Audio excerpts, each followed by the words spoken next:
بسم اللہ الرحمن الرحیم۔ السلام علیکم۔ لیلۃ القدر وہ رات ہے جس میں ایک نفل کا ثواب ایسا ہے گویا کہ نفل ادا کرنے والے نے 84 سال تک نفلی عبادت کی ہو۔ آپ صلی اللہ علیہ وسلم سے پوچھا گیا، یا رسول اللہ صلی اللہ علیہ وسلم، لیلۃ القدر کی کوئی خاصیت بتائیں۔ آپ صلی اللہ علیہ وسلم نے فرمایا، شب قدر معتدل ہوتی ہے، یعنی نہ زیادہ گرم اور نہ زیادہ ٹھنڈی۔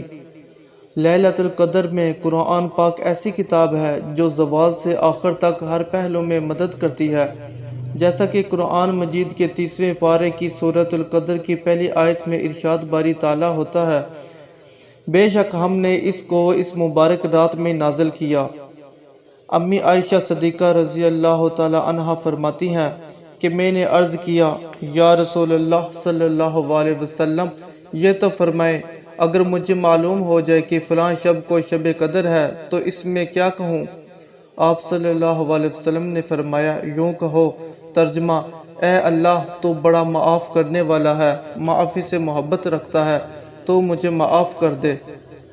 دوستو، ہمارا پیارا پاکستان بھی اسی رات ہماری جولی میں ڈالا گیا، ایک ایسی رات جس میں اسلامی جمہوریہ پاکستان ایک الگ مملکت بن کر دنیا کے نقشے پر ابھرا۔ اس ویڈیو کو لائک، شیئر اور سبسکرائب ضرور کریں۔